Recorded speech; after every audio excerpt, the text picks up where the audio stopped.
Muy buenos días para todos. Damos la bienvenida a este segundo día de Diplomado Capacidades Humanas y Buen Vivir. El día de hoy, como siempre, contaremos con 3 ponentes invitados que hablarán sobre esta temática del buen vivir. Para comenzar, tenemos a Alejandra Jiménez Moreno. Ella es terapeuta ocupacional de la Universidad Nacional de Colombia, magíster en Desarrollo Social y Educativo, diplomado en Gestión Social Integral de la Universidad Nacional de Colombia y diplomado en Acompañamiento a Víctimas de Violencia de la Pontificia Universidad Javeriana. Tiene experiencia profesional de 10 años, vinculada a procesos de acompañamiento psicosocial y de restablecimiento social y económico a nivel nacional de comunidades y familias en condición de desplazamiento, víctimas de conflicto armado y extrema pobreza. Le damos la bienvenida entonces a Alejandra.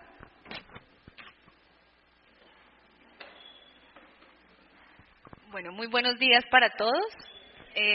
Para mí es un gusto compartir y poder hoy charlar alrededor de un tema que nos convoca y es el buen vivir. Entonces, para mí es un honor estar aquí con ustedes, compartir con ustedes. La idea es que sea algo más charladito, que podamos conversar, que podamos compartir lo que pensamos, las reacciones que tenemos frente a lo que vamos a ir presentando hoy.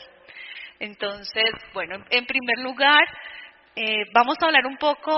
Cuando hablamos de buen vivir, eso nos ubica en un escenario del desarrollo. ¿Qué es el desarrollo para la gente, para las comunidades, para nosotros mismos? ¿Qué significa desarrollarnos?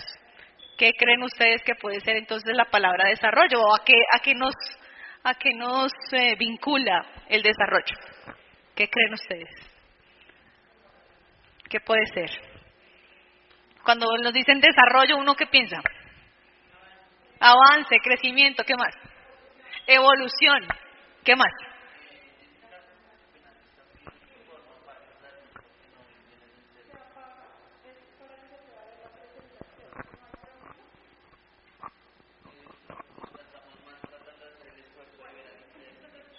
Ok.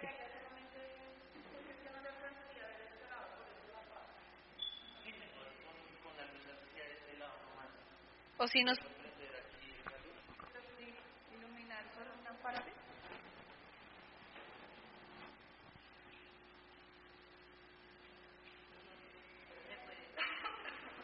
¿Sí? ¿Mejor? Bueno. Listo. Entonces, hablamos de desarrollo. Cuando hablamos de desarrollo, entonces hablamos de progreso, evolución, crecimiento. Y cuando uno le dicen desarrollo en la televisión, le muestran a uno como unas gráficas. ¿Cuáles son? ¿Ustedes se acuerdan? Como estadísticas, y le muestran a uno como que todo va en ascenso. Y el desarrollo entonces es ir en ascenso, es la pregunta que se hace el buen vivir. O finalmente ir y venir en la vida, equivocarnos, volver a empezar, replantear cosas, ¿no sería desarrollo? Es la pregunta que también nos pone el buen vivir. Entonces, vamos a ver unas imágenes, a ver ustedes qué piensan de esas imágenes.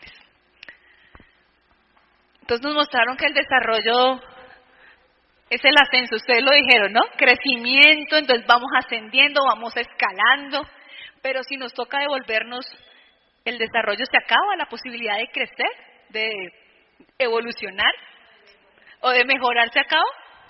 Nos mostraron que el desarrollo era comprar el mejor carro, ¿no? El más bonito, ojalá el más caro, el que tenga lujo de yo no sé qué, los rines de lujo, que mejor dicho casi que ande solo, que sea automático, ¿cierto? En las películas nos muestran que los que son más desarrollados tienen más plata, ¿cierto? Y entonces andan en el carro el más chévere que tengamos en ese momento. Nos dijeron que el desarrollo era la posibilidad de viajar, conocer lugares, montar en avión. Nos hablaron de eso, ¿cierto? También nos dicen que el desarrollo, las industrias, el crecimiento económico dado por el desarrollo industrial. Y si nos vamos a la revolución industrial, ¿qué pasó con la mano de obra? ¿Qué pasó con el hombre cuando aparece la máquina? Se transforma la práctica, ¿cierto? Se desplaza la mano del hombre por la aparición de una máquina que hace de pronto más rápido ese oficio que hacía el ser humano. A veces dicen que lo hace mucho mejor, es mucho más perfecto. ¿Eso significaría desarrollo? Es lo que nos plantea el buen vivir. Entonces la máquina, la tecnología, el desarrollo a través de la informática son prácticas de desarrollo. ¿Y en dónde queda el sujeto, la persona?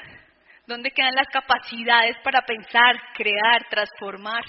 Si una máquina empieza a reemplazar las funciones o las posibilidades de participación que tenemos las personas.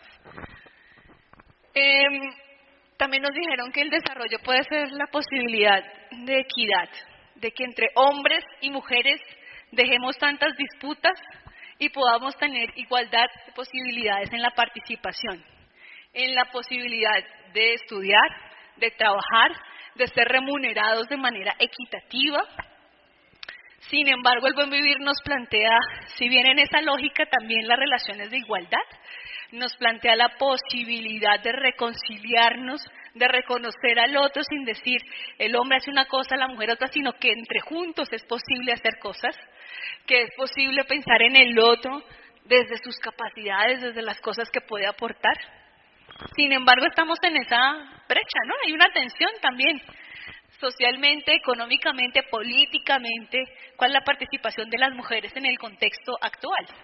¿Qué nivel de participación tenemos? ¿Qué nivel de reconocimiento hay? Vamos a ver la siguiente.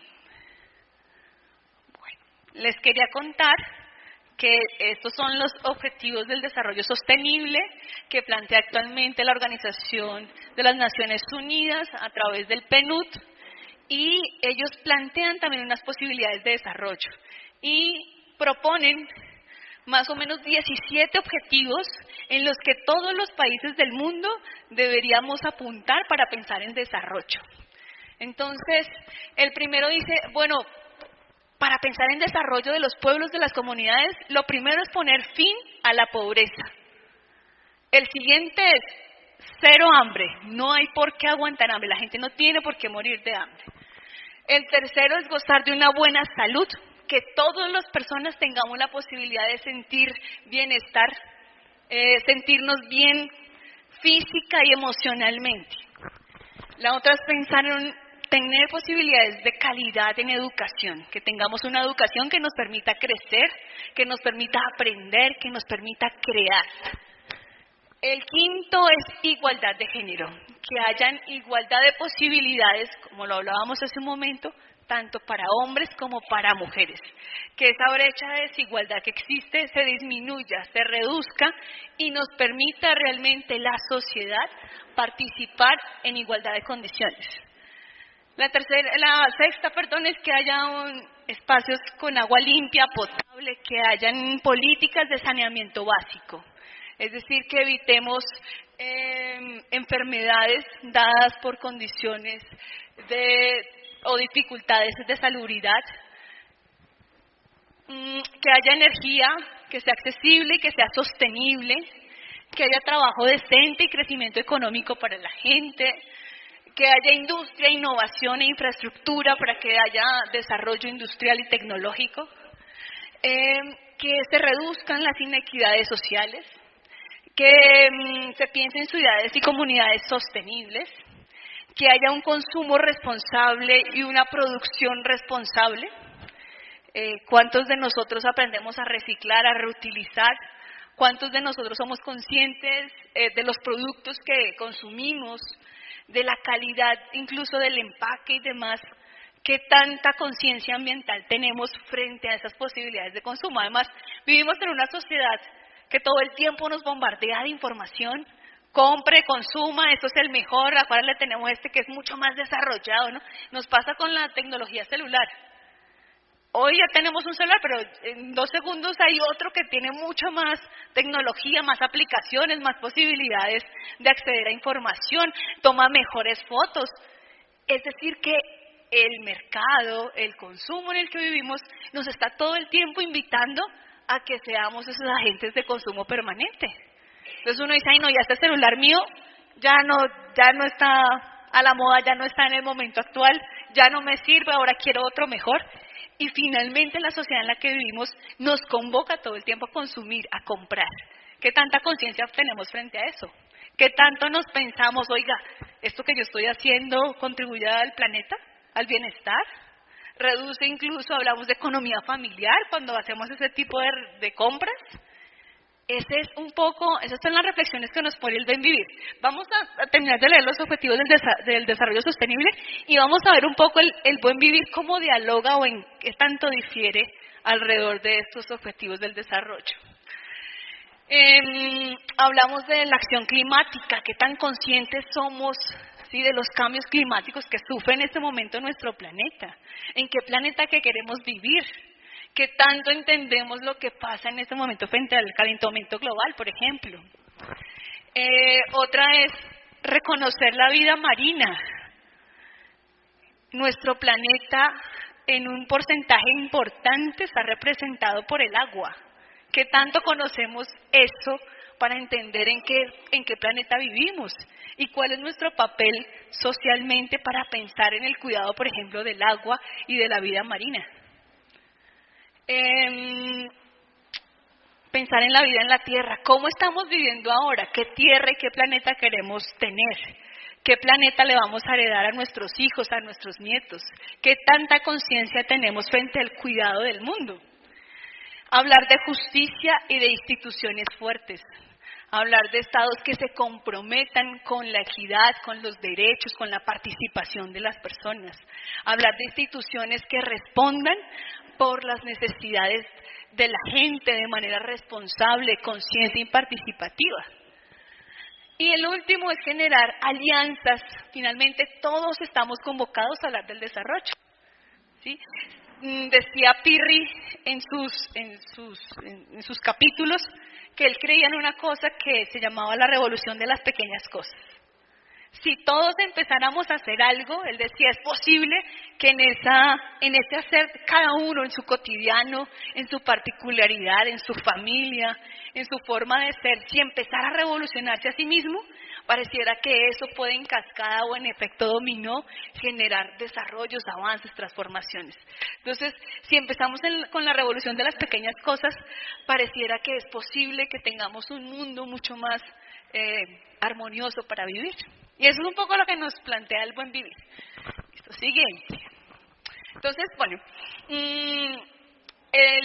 la Organización de las Naciones Unidas, a través del PNUD, plantea también que para hablar de calidad de vida, de bienestar, es importante hablar de derechos, hablar de bienestar económico. En algún momento de la vida nos dijeron que hablar de bienestar era como despojarse de lo económico, bueno, eso no interesa, pero imagínense si no tuviéramos la posibilidad de trabajar, generar ingresos y satisfacer las necesidades de nuestra casa. Si no pudiéramos pagar los servicios públicos, si no pudiéramos comprar la ropa que nos protege del frío, ¿qué pasaría? Entonces, el factor económico es una condición importante cuando hablamos de desarrollo, de bienestar. No podemos desconocer que finalmente desde allí se apalancan procesos también para construir nociones de bienestar. Lo importante es que entendemos por bienestar. Si finalmente el desarrollo económico es solamente una posibilidad, ¿es un medio o es el fin? Es la pregunta que nos podríamos hacer. ¿Es el fin? ¿Es a lo que queremos llegar? ¿O finalmente solo es un recurso que usamos para alcanzar la felicidad, la unión familiar, pensar en el planeta, cuidar de nosotros mismos? Entonces son las reflexiones que nos plantea el Buen Vivir. Hablar de inclusión social, hablar de autorrealización, pensar en qué tanto queremos cosas para nosotros, nuestro bienestar emocional, nuestro bienestar intelectual, nuestras competencias en nuestras relaciones interpersonales. Hablar de redes interpersonales, la posibilidad de reunirnos, de participar en comunidad, de tejer un objetivo común. Pensar en salud psicológica y en salud física, ¿sí? En bienestar físico y emocional. Esos son un poco los planteamientos que tiene la ONU para hablar de desarrollo sostenible.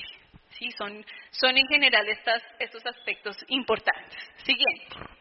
Entonces vamos a ver una representación de lo que son los objetivos del desarrollo sostenible y a partir de allí, de acuerdo ya a lo que hemos hablado, pues vamos a escuchar ustedes qué piensan, qué sienten cuando hablamos de desarrollo, finalmente a qué nos estamos refiriendo luego de este video y de lo que ya hemos venido compartiendo.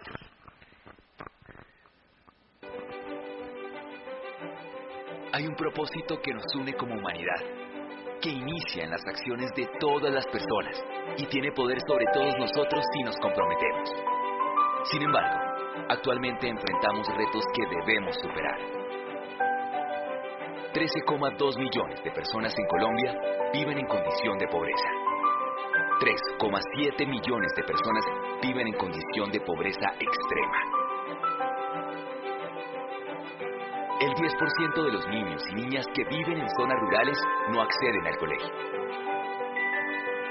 Las mujeres ocupan solo el 12% de los cargos de elección popular y su tasa de desempleo es mayor a la de los hombres, aun cuando las mujeres tienen más años de escolaridad.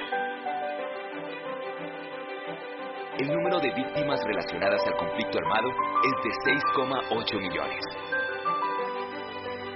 El promedio anual de deforestación en los últimos 20 años fue de 289.000 hectáreas de bosques. Hay 17 situaciones sobre las que no solo podemos seguir hablando de lo que está pasando, sino del cómo elegiremos transformarlas. Hay algo que comienza en todos los países, que determina la vida de todas las personas y que tiene poder sobre todos nosotros, si nos alineamos para trabajar por ello. Es la única oportunidad que tenemos. Enfoquemos el cambio que queremos hacer en el mundo en los objetivos de desarrollo sostenible. Todos somos parte del cambio.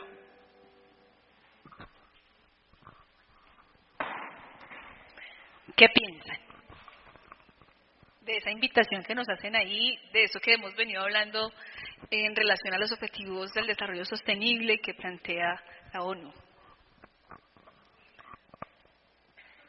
¿Es posible? Se trata de una intención de vida, finalmente, ¿no? ¿Hacia dónde queremos ir? ¿Qué queremos lograr de nuestras vidas? ¿Qué podemos hacer por los demás? Señora, su merced quiere hablar.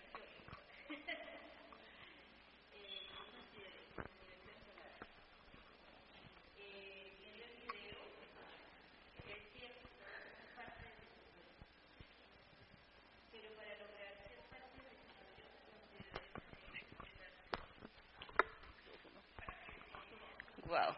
Bueno, considero yo que para ser parte de ese desarrollo ya a nivel, digámoslo, nacional, mundial, debemos empezar por nosotros mismos, por nuestro hogar, por nuestra familia, por nuestros chicos, inculcarle esos valores que hemos perdido de cooperación, de todo lo que tenemos que hacer para lograr llegar como una gotica a ese río y formar ese desarrollo, o sea, ser partícipe de ese desarrollo.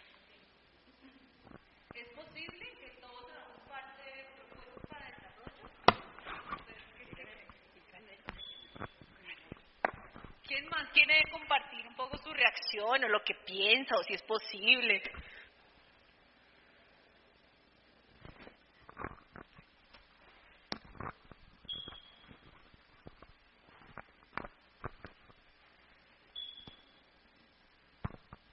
En realidad, pues no es un desarrollo o un cambio de infraestructura o en la tecnología que hoy día tenemos, sino es un desarrollo o un cambio mental. Es abrir nuestras mentes a diferentes posibilidades, es entender que la diversidad, la inclusión, realmente es lo que nos hace iguales. Precisamente esa diferencia que encontramos en el otro es lo que nos hace iguales a ellos, en ese sentido, que todos somos diferentes. Entonces es un cambio de mentalidad, abrir nuestras mentes hacia otras posibilidades, y eso sí realmente llega a ser un desarrollo importante. Realmente si nosotros nos comparamos a otros países, por ejemplo en Europa o en Norteamérica, realmente ellos no son un país de primer mundo porque tengan las mejores infraestructuras del mundo, porque ellos también tienen deficiencias como nosotros. La diferencia la hace el hecho de que la mente o la forma de pensar de ellos dista muchísimo a la de nuestra. Entonces, cuando comencemos a abrir nuestra mente y a cambiar nuestros pensamientos tan cerrados, en ese momento habrá un desarrollo.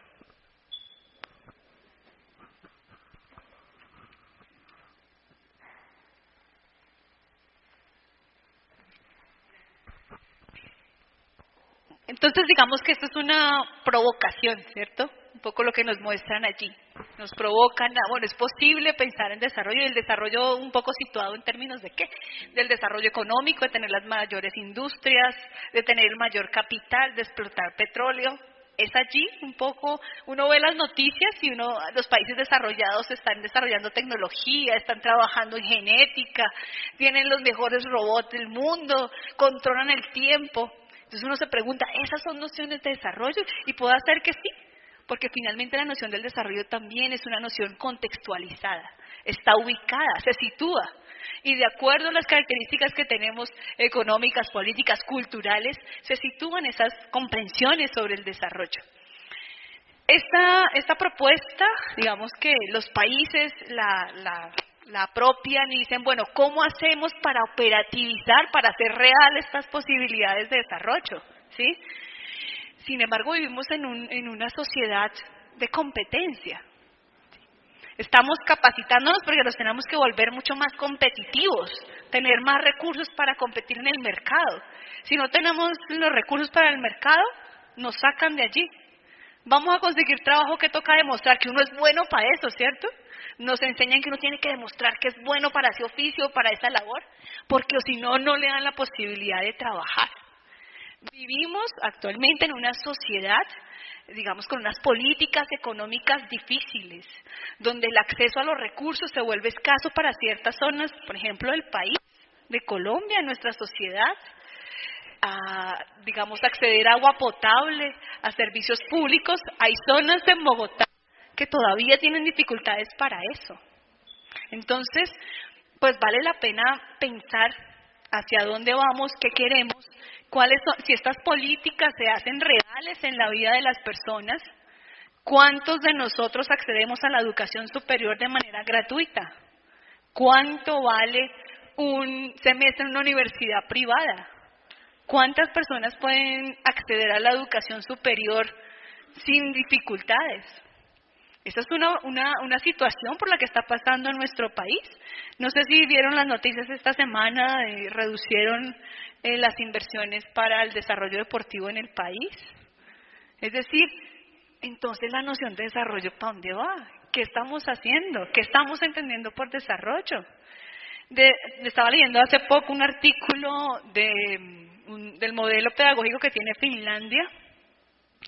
Y había una docente que hacía una reflexión interesante, decía, bueno, nos enseñan a trabajar por competencias, compita la carrera, ¿no? Que llegue más rápido, el que logre rápido alcanzar el logro, el objetivo. ¿Y por qué no nos enseñan a vivir en la posibilidad en que todos podamos crecer? Si enfocamos el desarrollo o la educación en términos de las competencias, ¿qué queremos lograr para la gente, para la comunidad? Entonces, vamos a ver el siguiente video y vamos también a ver qué reacciones tenemos, qué pensamos de eso que nos muestran allí.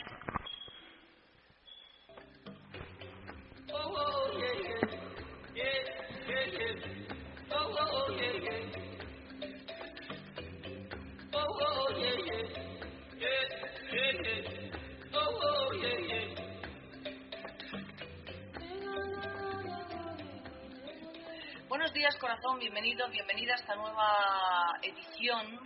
Hoy vamos a hablar de un pueblo africano con el que me siento especialmente vinculada, una etnia africana que se encuentra en la provincia del Cabo, ya desde el siglo XVII. Estoy hablando del pueblo de los Xhosa. Eran conocidos y siguen siéndolo especialmente por ser ganaderos y pastores. Los niños normalmente reciben el nombre que les dan sus padres o abuelos y todos los nombres tienen un significado. Se busca la energía del niño para darle ese nombre, no es cualquier cosa. Cuando una mujer se casa, su suegra le da un nuevo nombre. Cuando los niños tienen la edad para asistir a la escuela, a menudo también reciben un nuevo nombre, en este caso en inglés, por la influencia, lógicamente, de las colonias inglesas y de la colonización. Es muy importante para este pueblo saludar a todos cuando se llega, no a uno o a otro, sino a todos con los que te encuentres. Si no vas a poder saludar a todos, deberás entonces saludar a la persona de mayor edad que haya en el grupo. Y cuando lo hagas, cuando se saluda a alguien de edad madura, alguien mayor, porque son muy valorados en las etnias, en las tribus, las personas mayores, muy al contrario de lo que sucede en el primer mundo. Cuando se saluda a esta persona mayor, siempre ha de hacerse no con su nombre propio, sino diciéndole abuelo, abuela, tío, tía. Igualmente, a la hora de servir comida, primero se sirve la comida a los mayores y después se hace lo mismo con los hombres primero, mujeres y finalmente los niños. En cuanto a las formas, en el vestir, hace ya mucho tiempo que la religión cristiana impuso ciertas normas en las ropas de tipo europeo. Claro, las mujeres normalmente iban sin la parte de arriba y empezó la Iglesia a pedirles que se cubrieran, aunque algunas llevan sus vestidos de siempre, tradicionales. Para esta tribu, como para muchas tribus en África, pero para esta especialmente, es muy importante la tradición. Os quiero contar que en realidad es el motivo del Buenos Días Corazón de hoy. Os quiero contar la historia de un antropólogo que les propuso un juego a los niños de esta tribu. Puso una canasta llena de frutas cerca de un árbol y les dijo que el que primero llegara a la cesta se comería o se podría comer todas las frutas. Dio la señal y en vez de salir corriendo todos los niños a ver quién llegaba el primero, sin mediar palabra entre ellos, se cogieron las manos y corrieron todos juntos. Y después, todos juntos, se sentaron a disfrutar del premio. Cuando el antropólogo les preguntó por qué habían corrido así, si uno solo podía haber ganado las frutas, le respondieron Ubuntu. Ubuntu. ¿Cómo uno de nosotros podría ser feliz si el resto no es feliz? Ubuntu, en la cultura de los Xhosa, significa yo soy porque nosotros somos. Igualito que en el primer mundo, ¿verdad? Bueno, tengas un buen día, corazón, que nos parezcamos un poco al respeto hacia los mayores y al deseo de que todos unidos avancen. Buenos días, corazón. Bueno, entonces, veníamos hablando de desarrollo, ¿verdad? Ahora, ¿qué piensan de lo que pasa alrededor de esa comprensión Ubuntu? Yo soy porque tú eres. Yo soy feliz si tú eres feliz. Sí, es una comprensión de la cosmovisión indígena. ¿Qué piensan ahora? ¿Qué piensan? De esto que hemos venido hablando, que la calidad de vida, que la igualdad, que la equidad, que el agua potable, que cuidar el planeta. ¿Qué creen que nos quiere contar el Ubuntu?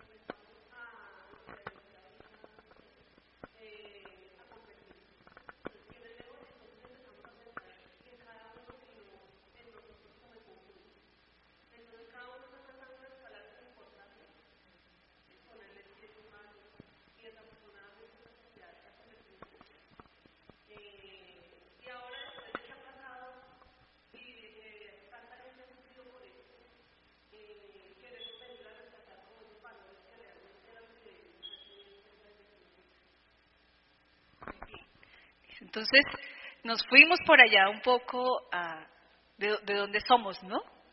Y ahora, ¿para dónde vamos? Lo dice un poco el video.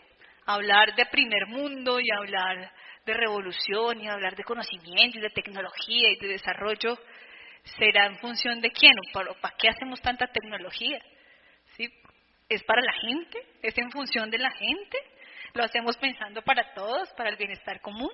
¿O se vuelve en una práctica permanente de competir, sí, y desconociendo al otro? Entonces, Ubuntu nos muestra que es posible creer y construir comunidades que dialoguen permanentemente en el bienestar común. Y esa es la filosofía del buen vivir. Y es pensar en todos. Es pensar que es posible construir con otro y no destruir al otro para alcanzar lo que yo quiero hacer, lo que a mí me interesa. Y nos pasa en el cotidiano, ¿cierto? Y nos pasa cuando vamos al Transmilenio. La ley del más fuerte, el que no pega las pilas, no entró, lo dejó el Transmilenio. Sí, toca correr, nos toca ponernos las pilas. Pero no hay una cultura, ¿cierto? O no hay una dinámica de pensar que es posible. Si hacemos toda la fila, todos podríamos entrar. Si dejamos salir a los que tienen que salir y luego entramos nosotros, se dinamizan otras prácticas en nuestra vida que permiten pensar en el otro. Pero desafortunadamente, pues desafortunadamente o no, somos influenciados por unas prácticas pensadas en el competir, ¿cierto? En el correr, yo puedo, pero no me interesa si paso por encima de los demás. Entonces, pensar en desarrollo es pensar desde dónde me quiero pensar como ser humano, hacia dónde quiero ir, qué quiero para mi vida. Vamos a ver la siguiente diapositiva, y esta es una definición de buen vivir. Creo que ustedes ya lo han venido trabajando, ¿verdad? Desde el seminario pasado, con un poco la definición del buen vivir, ¿cierto? ¿Qué entonces entendieron por buen vivir desde la charla pasada, el seminario pasado? ¿No? ¿Estuvieron la clase pasada? ¿No? ¿Hoy estamos todos deprimíparos? Bueno, está bien. Bueno, está bien. Entonces, el buen vivir, digamos, aparece en respuesta, miren, a esos objetivos que nos plantearon el desarrollo sostenible, ¿se acuerdan? ¿Y se acuerdan cómo estaban planteados? Cero hambre, cero pobreza, clima, no sé qué, El buen vivir es una práctica de pensamiento latinoamericano del siglo XXI.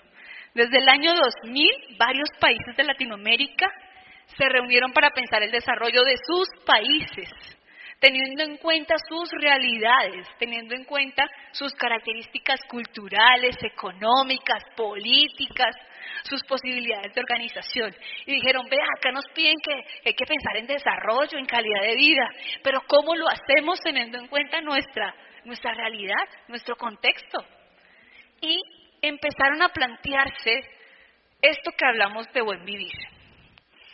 Y empezaron a pensar, bueno, ¿cómo llevamos a la vida real esos, no sé, a veces idealistas formas de pensar el desarrollo? Se reunieron, principalmente Ecuador ha sido un país que ha implementado dentro de sus políticas, dentro de sus asambleas, dentro de su constitución, la comprensión sobre buen vivir. Cuando uno lee lo que ha pasado en Ecuador, existe el Plan Nacional para el Buen Vivir. Dentro de su constitución hablan de buen vivir. Y de buen vivir se reconocen y van a sus prácticas indígenas. Se reconocen desde el saber ancestral. ¿Qué nos convoca en esta humanidad? ¿Por qué estamos en este mundo? Y cuando ellos hablan de buen vivir, hablan de un elemento muy importante cuando uno lee el Plan Nacional de Desarrollo de ellos. Y es la felicidad. ¿Cuál es la única pregunta a la que uno dice que sí? ¿Quieres ser feliz? ¿Ustedes qué dicen? ¿Quieres ser feliz? Sí. Ellos se preguntaron sobre eso. ¿La gente quiere ser feliz? Parece que sí. Y dentro de esa comprensión de desarrollo, plantearon su política actual de gobierno.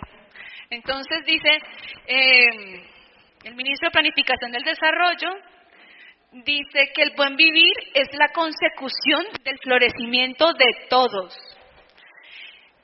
y todas, en paz y armonía con la naturaleza y la prolongación indefinida de las culturas humanas, incorporando aspectos como la libertad, la oportunidad, la capacidad y la potencialidad de las personas. ¿Se acuerdan los objetivos que nos planteaban anteriormente? ¿Cambian o se encuentran? ¿Ustedes qué dicen? ¿Cambia un poco la comprensión de calidad de vida, de desarrollo, desde esta lógica a la que vimos inicialmente? ¿Por qué sí? ¿Por qué? Dinos.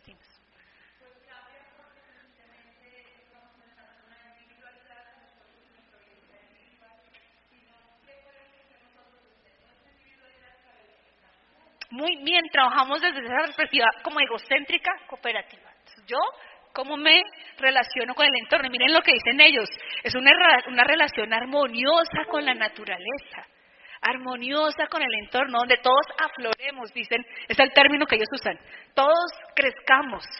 En el otro nos dicen, no, calidad de vida, cuide el agua, pero en esto nos dicen, oiga, pilas, porque no vive como en armonía con el entorno. Pero usted tiene tantas capacidades para dar, ¿por qué no las ponemos a funcionar en un bien colectivo, en un bien común? Y aparecen entonces, por ejemplo, esas prácticas o esas, digamos, pensamientos y comprensiones sobre la economía solidaria. Usted puede dar, yo puedo dar, podemos intercambiar. Hay un saber que usted tiene que yo no, ¿por qué no lo ponemos allí en una mesa común y pensamos en que es posible que todos afloremos, crezcamos, nos desarrollemos? ¿Sí? Bueno, siguiente. Entonces, el buen vivir, ¿se acuerdan cómo presentamos los objetivos del desarrollo sostenible? Entonces, ellos los presentan como en una pirámide y entonces pareciera que hay uno más importante que otro. Aquí no. Aquí miren incluso la forma en que uno mira el Plan Nacional del Buen Vivir en Ecuador y ellos incluso lo plantean así. Es circular, todos somos importantes, en una comprensión más horizontal del desarrollo. Entonces hablan, por ejemplo, de igualdad de oportunidades, hablan de equidad, de felicidad, hablan de la oportunidad de convivir, hablan de la convivencia, hablan de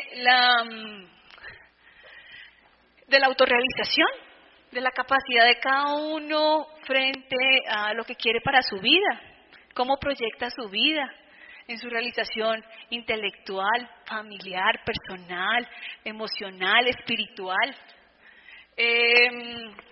Hablan de la paz y la seguridad por la vida, cuidar la vida, querer la vida, valorar la vida. Entonces, esta es una perspectiva que nos permite dialogar con el otro, relacionarnos armoniosamente con el otro, que un poco nos invita a poner en marcha objetivos comunes. Siguiente. Pues plantean cosas importantes frente a la educación. Cuando uno lee el Plan Nacional, uno encuentra que en la universidad hablan del buen vivir, que en la escuela hablan del buen vivir, que los niños en sus prácticas de aula hablan de buen vivir, de las relaciones más armoniosas, más equitativas, más solidarias, mucho más organizadas alrededor del desarrollo, alrededor de lo que piensan frente a su felicidad. Acuérdense que es uno de los principios del buen vivir. ¿Quiere ser feliz? ¿Cómo lo quiere hacer?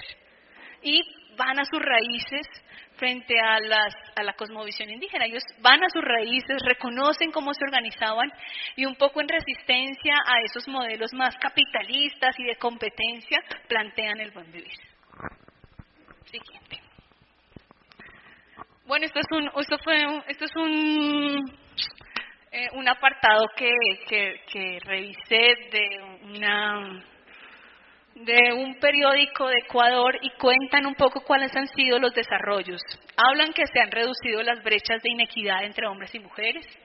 Hablan de que han acabado o lograron, por ejemplo, que todas las personas de Ecuador tuvieran primaria. Cuando habían personas que tenían analfabetismo, lograron que todos los ecuatorianos tengan nivel de formación en primaria. Han ido escalonando procesos para la educación, para el acceso a la educación, trabajan frente al cuidado del agua, frente al cuidado de la naturaleza. Hay indicadores que hablan de reducción, por ejemplo, de daño ambiental. Hay unos indicadores que también plantean allí alrededor de la posibilidad de la participación de las mujeres en cargos y escenarios políticos, tomas de decisiones, participación comunitaria. Bueno, digamos que es una nota periodística donde ellos participaron en un congreso en Holanda y allí contaron un poco cómo eran sus prácticas de desarrollo y qué resultados habían tenido. Siguiente. Y bueno, y por último, quería contarles de este autor. Él es Zygmunt Bauman y es una persona que ha hecho una crítica bien interesante al proyecto de la modernidad. Y habla de eso, de la modernidad líquida. Y dentro de sus apartados, recuerdo mucho una experiencia que él cuenta, y él se fue a un supermercado.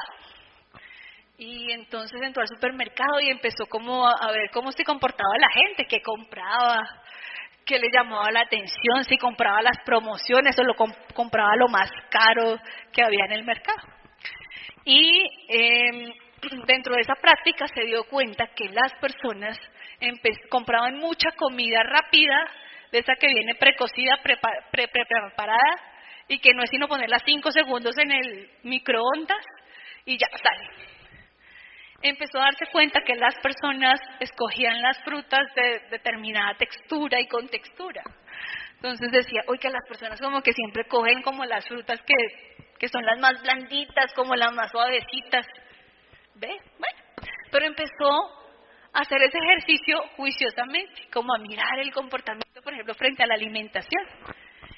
Y empezó a reflexionar que las personas cogían eso rápido pues porque no hay tiempo, porque hay que ir a producir, porque hay que ir a trabajar, porque no hay tiempo para comer. Y que las frutas cogían bien blanditas era porque tenían que hacer menos esfuerzos en la masticación, entonces más rápido podían comerse ese alimento. Y entonces él se hace una pregunta y es, ¿para dónde vamos? Y dice, oiga, yo creo que las cocinas van a tender a desaparecer con el tiempo, porque la gente ya no tiene que ponerse a cocinar, nada de eso. Imagínese ponerse a picar, a calentar el agua, a sacar el azúcar, a licuar, cuando eso ya viene prefrito, preparado, prelisto. Entonces él se hace una pregunta frente a nuestra cotidianidad. ¿Qué estamos haciendo para nuestra vida? ¿Qué estamos haciendo alrededor del desarrollo humano? ¿Qué va a pasar con nuestra sociedad si vivimos en un continuo acelere, en un continuo, digamos, desbordamiento del tiempo? No hay tiempo para nada. Y entonces él dice, oiga, un momento, ¿qué queremos? ¿Hacia dónde vamos? Y plantea y su tesis central es hablar de lo líquido, de la modernidad líquida. Todo tiene que ser rápido, líquido porque se diluye, se deshace, no permanece. Habla también de la fragilidad de nuestras relaciones interpersonales. Nos hacemos con el otro porque nos conviene, porque lo necesitamos para algo, pero no hay una intención profunda de relación, de cooperación, de armonía. Son las reflexiones que nos plantea Bauman y habla del amor líquido, de las relaciones líquidas, de la modernidad líquida. O sea, todo se diluye, no nos interesa. Si nos funciona, sí. Si lo necesito, sí. Pero de otra manera, no.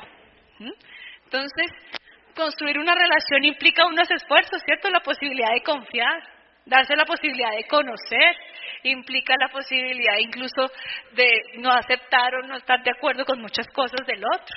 Pero significa una disposición para estar, para compartir, para permanecer. Y es un poco lo que dice Bauman, ¿no? Eso está frágil, se está fracturando, no nos interesa. Nos interesa el mundo rápido, acelerado y ya. Una inmediatez por el placer, dice él. Si nos da inmediatamente el placer, nos gusta, bien, pero si no, ya lo desechamos. Entonces, la pregunta y la profundidad de esto sería, ¿hacia dónde vamos? ¿Qué queremos hacer? ¿Cómo nos ubicamos frente a un mundo que nos impone unas formas de pensar, sentir y actuar? Pero ¿cómo nos posicionamos o nos ubicamos frente a él? ¿Qué queremos? ¿Cómo transformamos y cómo revolucionamos eso que hablamos al comienzo? Desde lo pequeño, la revolución de las pequeñas cosas, ¿sí? ¿Cómo me revoluciono yo? ¿Cómo me ubico? ¿Y cómo participo? Es la reflexión que queríamos esta mañana compartir con ustedes. Muchas gracias y bueno, esperemos que hayamos quedado con alguna reflexión. Si alguien quiere compartir algo, ¿qué siente? ¿Qué pensó? ¿Con qué se fue? ¿Si quedó más confundido? Esas cosas.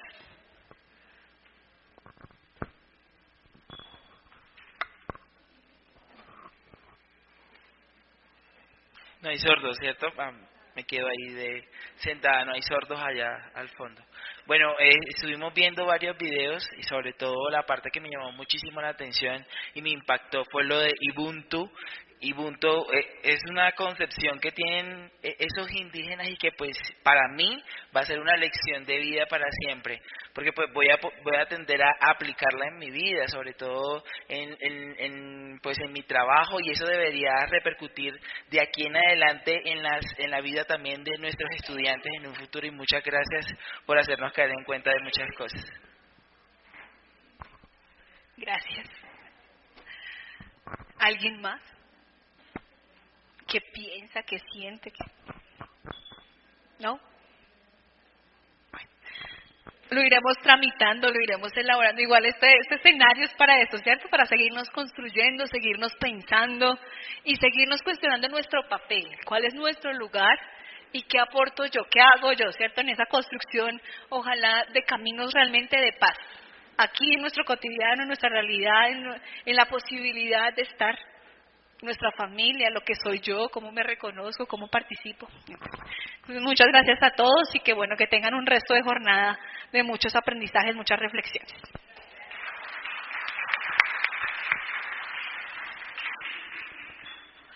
Muchas gracias.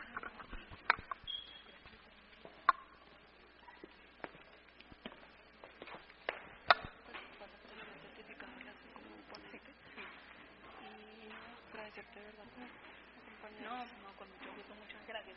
Me toca irme volar, pero bueno, no, muchas gracias a ustedes. Que estés muy bien. Aquí está.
Le damos las gracias entonces a Alejandra, quien hace parte entonces del equipo de investigación de la Escuela Colombiana de Rehabilitación. Y continuamos también con la doctora Gloria Isabel Bermúdez. Ella también hace parte de la Escuela Colombiana de Rehabilitación, es la directora de investigación de la escuela.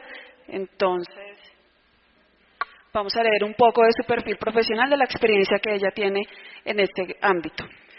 La doctora Gloria Isabel Bermúdez es fonoaudióloga y magíster en discapacidad e inclusión social de la Universidad Nacional de Colombia y doctoranda en estudios sociales de la Universidad Distrital Francisco José de Caldas. Actualmente es jefe del Departamento de Investigación de la institución universitaria Escuela Colombiana de Rehabilitación, docente investigadora y líder del grupo de investigación Interfacultades, Capacidades Humanas, Salud e Inclusión, categoría C en Colciencias. Le damos la bienvenida a la doctora Gloria.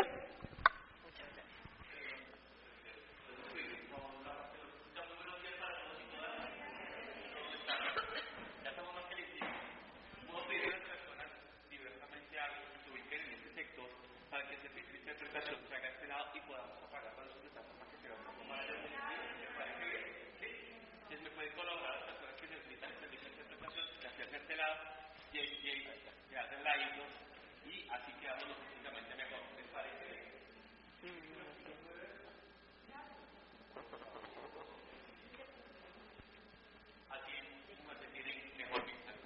Sí, muchas gracias.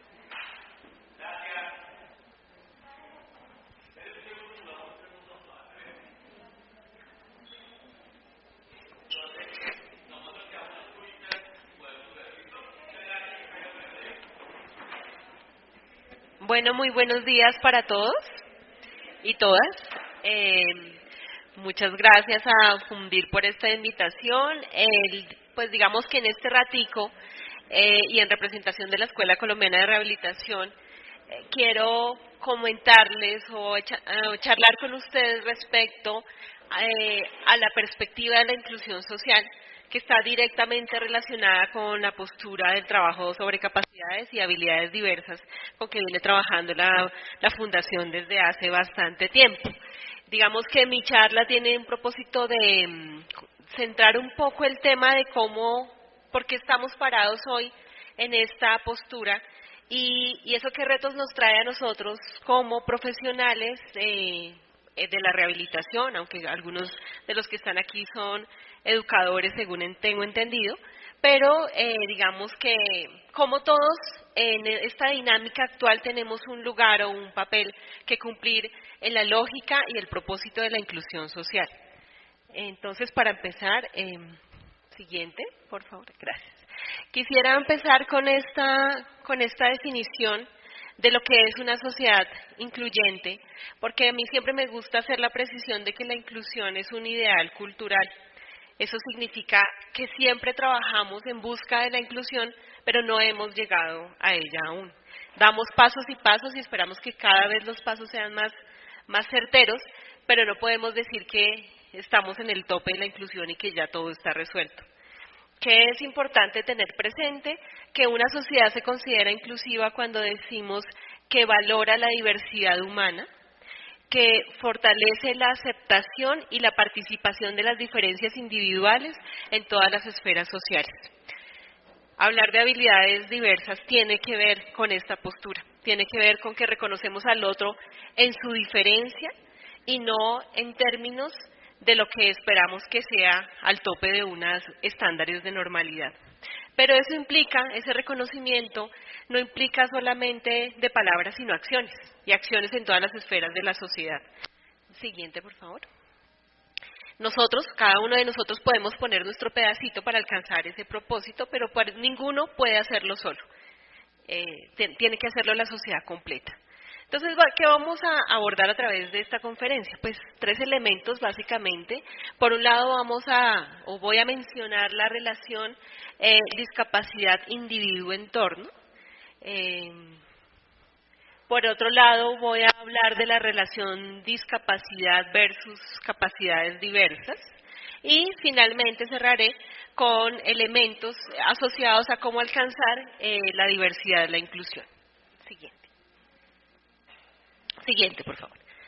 Entonces, bueno, lo primero que es importante mencionar, digamos que me resistía yo a no mencionar la palabra discapacidad en mi conferencia, porque la discapacidad es un concepto complejo y cambiante, y ha sido objeto de transformaciones a través de la historia y a través de diferentes conceptualizaciones, y es además el concepto políticamente reconocido a nivel nacional e internacional. O sea, es un referente conceptual con implicaciones en política que necesitamos incluso para poder exigir los derechos y lo que necesitan las personas a quienes se han ubicado en este grupo o a quienes se les identifica como tal. Pero también es importante decir que hablar de discapacidad hoy en día no es lo mismo que hablar de lo que se hablaba hace 50 años, porque ni siquiera el concepto hace 50 años existía, pero se le ha asignado siempre a las mismas personas.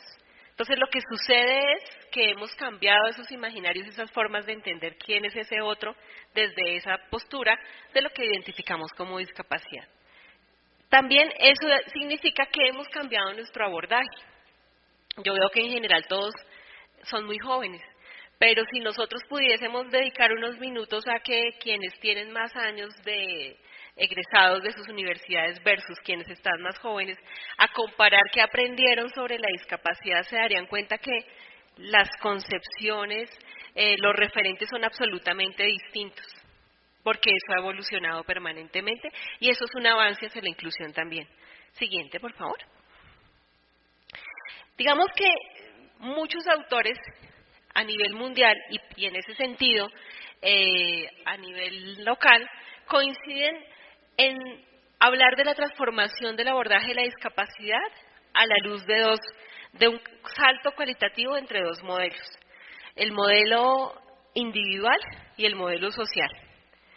Hoy en día este referente ustedes los encuentran en libros, en documentos y demás, pero realmente quien conceptualizó por primera vez el ejercicio de hablar del modelo social fue una persona con discapacidad. No sé si ustedes lo conocen o han escuchado, Michael Oliver, un activista de los movimientos sociales en discapacidad norteamericano, que en los años 70 publicó un libro muy interesante,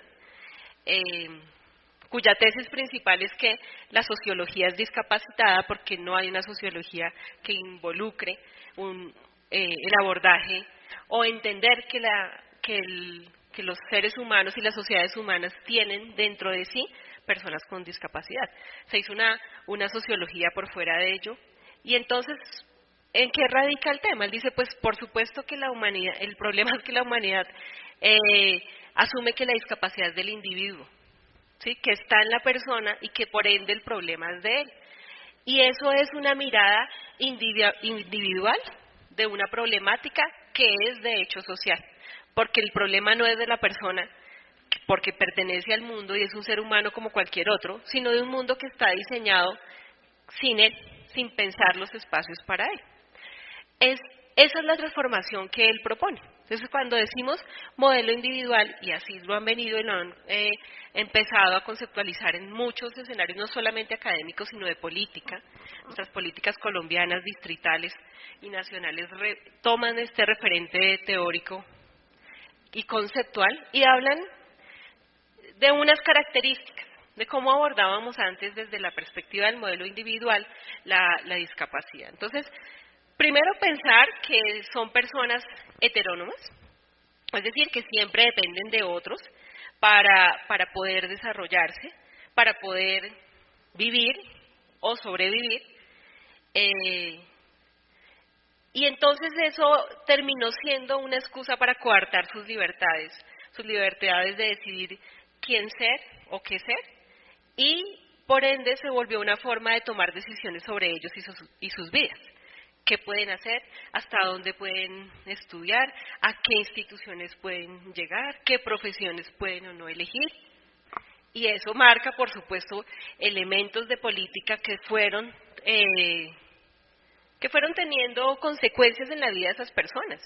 Hace 30 años, no más, ya 40 años, la única opción laboral para una persona con discapacidad era hacer escobas o bolsas de basura, porque otro era el que decidía qué podía hacer, no él mismo. En ese mismo sentido, pues se genera una dependencia, otros deciden sobre ellos, y la emancipación precisamente tiene que ver con eso. No decidir sobre nosotros sin nosotros, porque otros parados en una postura de lo que debe ser un ser humano deciden sobre los que no somos, no respondemos a ese ideal. Y pues por supuesto eso se decanta en una exclusión que ahorita más adelante nos daremos cuenta qué significa, porque tiene un significado bastante complejo. La postura es, bueno, tenemos que pasar hacia un modelo social, un modelo que esté más centrado en comprender que las personas con discapacidad son sobre todo eso, personas, con los mismos derechos que el resto de seres humanos habitantes de este planeta, y por eso la perspectiva de derechos se vuelve tan importante para la reivindicación de estas poblaciones y para la búsqueda de la defensa de sus derechos. Palabras esenciales se vuelven parte de la lucha de los movimientos sociales de personas con discapacidad, como la autonomía y la independencia. Los grupos, por ejemplo, en Norteamérica había movimientos sociales que son movimiento vida independiente, porque eso lo dice todo. ¿Qué es lo que se busca? Pues ser independiente. Eso es lo que realmente nos hace valorados, digamos, no depender de otros. Y por ende, la posibilidad de ingresar en todos los escenarios sociales desde una perspectiva de la inclusión. Siguiente, por favor. Así las cosas, entonces, al día de hoy, cuando nosotros hablamos de discapacidad, no podemos centrarnos o cerrar la discusión a un tema corporal, a un tema de la deficiencia, a un tema de unos funcionamientos y unas funciones que no se dan en los términos que hemos establecido normalmente, sino tenemos que hablarlo de una perspectiva social mucho más amplia, que involucra a todos los sectores de la sociedad.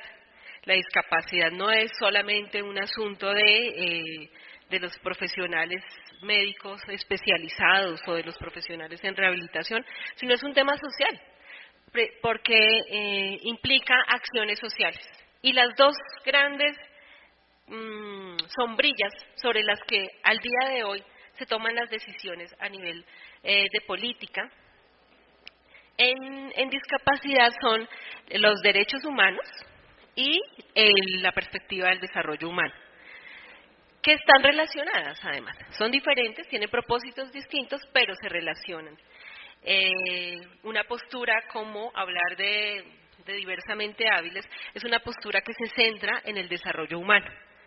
Y es la que más fácilmente hemos podido acoger los profesionales, especialmente en estas áreas de rehabilitación, porque nos cambia la perspectiva del abordaje que hacemos con las personas que necesitan nuestros servicios. Desde la perspectiva de derechos humanos, entonces, hay unos conceptos fundamentales que yo creo que muchos de ustedes los conocen, los han leído, los usan, pero que tienen propósitos de reivindicación de derechos. Conceptos como accesibilidad, equiparación de oportunidades, igualdad de condiciones, no discriminación y respeto de la dignidad. Parecería obvio, si uno lee la Constitución colombiana, que la dignidad se debe respetar, ¿cierto? Pero la verdad es que la historia de muchas personas con discapacidad nos demuestran que eso hay que hacerlo explícito. Desarrollo humano se refiere a otros elementos, a la discusión, y por eso se le denomina dilema de la diferencia, de si diferenciar o no. Ya ahorita más adelante vamos a hablar de por qué se requiere o por qué se habla del dilema de la diferencia. El enfoque de capacidades, o sea, centrarnos más en lo que puede hacer y cómo lo hace, que en lo que no puede hacer, porque pues lo que no puede hacer no lo puede hacer. De hecho, todos tenemos algo que no podemos hacer, ¿sí? Y algo en lo que somos muy buenos también. Y la calidad de vida, que es el indicador de que, pues uno de los indicadores de inclusión, pero sobre todo de felicidad, ¿no? Lo más importante de una vida, lo que hace valiosa una vida, es que quien la viva feliz, ¿sí? Que su vida para sí mismo sea una fuente de felicidad.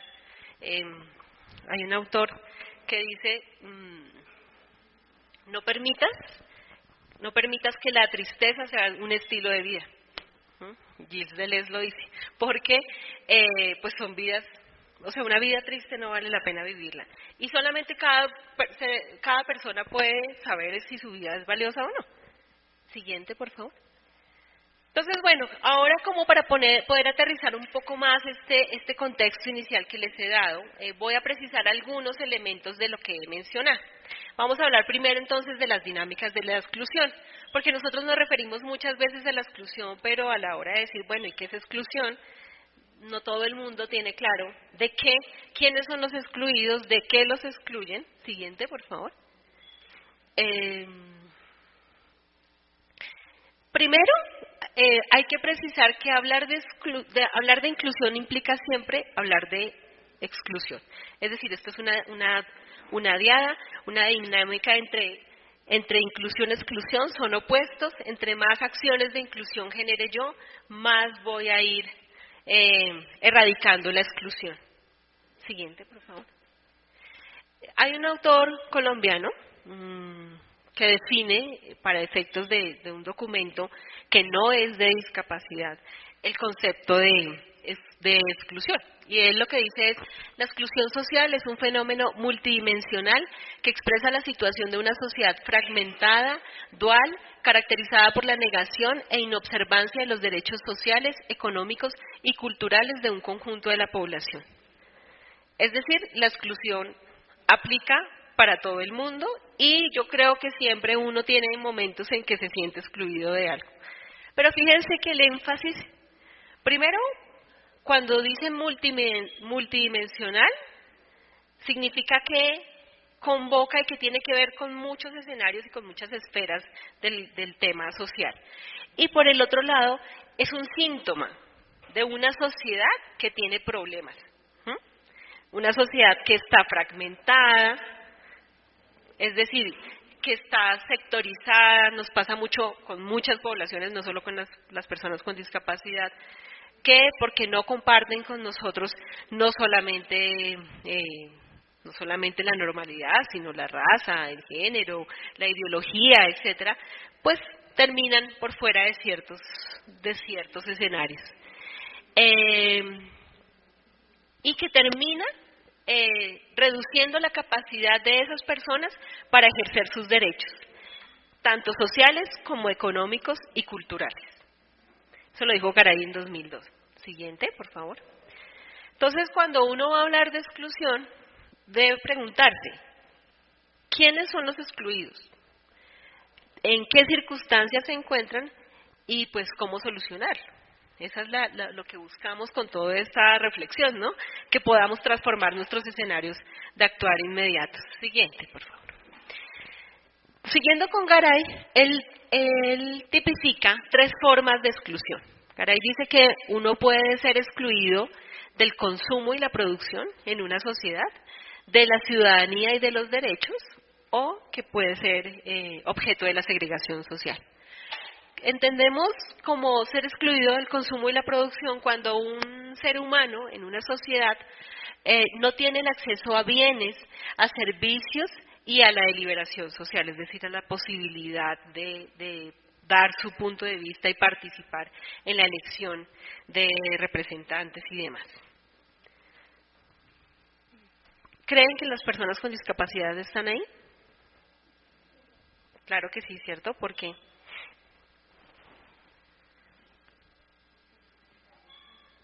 Porque si nosotros miramos las cifras que nos da el DANE, para no irnos más lejos, el porcentaje de personas con discapacidad con trabajo, que acceden a un trabajo permanente, bien remunerado, es bastante menor en comparación con el resto de población. Y si lo aplicamos a educación, pasa exactamente lo mismo. Y si subimos en la escala de niveles de educación, pues ni se diga. Y así sucesivamente, podríamos ir con todos los escenarios. Entonces, efectivamente, sí hay una disminución en el acceso a los bienes, aunque hayamos tenido ganancias. Es decir, si comparamos las cifras de hoy a las de hace 50 años, estaremos mucho mejor, pero eso no significa que estemos bien. Lo mismo, representación política, a nivel central, a nivel regional. Podríamos aplicar cifras también y darnos cuenta de que sí existe una tendencia. Garay dice que una forma de exclusión de la ciudadanía de los derechos significa que no hay garantía de igualdad de condiciones del acceso a derechos sociales, políticos y económicos. Se nos podría ir la mañana dando ejemplos al respecto, pero para no ir más lejos, la discusión, de hecho mundial, de por qué hay una tendencia a que los hombres reciban mayor remuneración en el trabajo que las mujeres, ¿sí? O pues la discriminación laboral de ciertas pruebas de ingreso o de permanencia al trabajo, volviendo al tema de la discusión sobre la discapacidad, como muchas personas salen del contexto laboral por enfermedad laboral, cuando lo que la ley dice es hay que hacer una reubicación. Entonces, finalmente, nos estamos sacando a personas que fueron productivas o que por efecto de su mismo oficio no pueden seguir haciendo lo que venían haciendo y asumimos que después de ello ya no sirve. Es muy difícil y los casos de reubicación pues se dan en ciertas empresas, pero a grandes niveles es muy difícil que eso ocurra permanentemente. Podríamos dar muchos ejemplos, pero creo que es claro que aplica mucho a la discapacidad y en general a muchas otras poblaciones. Y de segregación social se refiere a cómo la exclusión es como un fenómeno económico, social, político, cultural, que bloquea la naturaleza humana del ser y del estar en la sociedad. Aquí es importante tener en cuenta que la segregación a veces no es tan fácil analizarla a través de estadísticas, sino de hechos de la vida cotidiana. Que estemos en una cultura que privilegia ciertas formas del cuerpo, de llevar el cuerpo, de construir la corporalidad, deja por fuera a muchas personas con discapacidad, por supuesto, así como deja por fuera a las personas que no necesariamente son altas, esbeltas, rubias, ¿sí? Es decir, todos esos ideales de belleza asociados al cuerpo afectan directamente a la persona con discapacidad. Mucho del rechazo social tiene que ver solamente con la imagen, con que no sea una voz que se proyecta, que es cálida, que es amable, con que no sean unos ojos que yo puedo mirar, que brillan. Todas esas cosas influyen en la segregación social. Siguiente, por favor. Entonces, digamos que Garay lo que dice es, la exclusión en una sociedad no es un asunto de blanco y negro. Nosotros podemos estar en diferentes zonas, podemos estar integrados, podemos estar en una zona que él denomina de vulnerabilidad, es decir, que algunos de nuestros derechos se pueden estar viendo afectados, o podemos estar totalmente excluidos. Y a la luz de eso yo hice esta ilustración, este gráfico. Atendiendo a lo que él dice, estaríamos hablando que la sociedad tiene diferentes esferas asociadas a dinámicas sociales. Dinámicas económicas, dinámicas de capital humano, de capital social, de derechos y dinámicas físicas. Y que una persona podría transitar en esas esferas más cerca o más lejos del centro, dependiendo de qué tan excluido está. Ingreso, consumo, trabajo, se refiere a lo económico, salud y educación se refiere al capital humano, la participación, la posibilidad de pertenecer a un movimiento político, a representar una población, etcétera. Siguiente, por favor. Aquí entonces en la gráfica ustedes pueden ver que quien está en la zona 1, la zona de integración, sería el ideal de la persona que no está excluida de ninguna de las dinámicas sociales. La zona 2 es la zona de vulnerabilidad, donde ya no se encuentra en el centro, algunas zonas están más cubiertas que otras, y eso le pasa a algunas personas con discapacidad. Nosotros no podemos decir que las personas con discapacidad viven vidas tristes y están totalmente excluidas de la sociedad y no tienen oportunidades y no son felices. No, claro que sí, tienen muchas de esas cosas y han logrado muchísimas otras, pero tampoco podemos poner un velo de decir que ya el asunto está resuelto, porque algunas cosas todavía hay que trabajar. Siguiente, por favor. Y la tercera es la zona que define Garay como de no participación. Es quien definitivamente estaría totalmente por fuera de esa opción. Siguiente. Siguiente. Esta gráfica pretende mostrar cómo eso se hace operativo. Vivimos en un mundo, en el cubo que está allá tiene al centro, es nuestra espacio-temporalidad en la que cada ser humano se desenvuelve, y cómo esas personas pueden estar excluidas de los elementos propios de una sociedad como trabajo, educación, recreación. Y entonces la pregunta es qué hacer para que esas personas vuelvan a esa zona de acceso a los bienes de una sociedad, a los servicios y demás. Pues a través de la inclusión. Es allí donde la inclusión se vuelve una herramienta, una estrategia, que busca materializar el ejercicio efectivo de los derechos de todas las personas. ¿Cómo lo hace? ¿Cómo hacemos posible la inclusión? Porque también algunos dicen, ay, sí, eso suena muy bonito, pero ¿eso cómo se hace? Pues hay herramientas, lo que denominamos las estrategias de inclusión. Y dentro de esas estrategias está, como les decía yo, el enfoque de derechos y la perspectiva del desarrollo humano. Siguiente, por favor.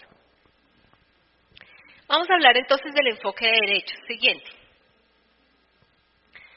Nosotros tenemos una constitución colombiana y un sistema normativo, político, que acoge normas y acuerdos internacionales, como por ejemplo la Convención sobre los Derechos de las Personas con Discapacidad, que fue ya ratificada por Colombia. Digamos que al día de hoy se asume que a nivel mundial la Convención es la máxima expresión política de reivindicación de los derechos de las personas con discapacidad, pero su valor está no en lo que dice, sino en cómo los países la acogen y llevan a cabo acciones para hacerla posible.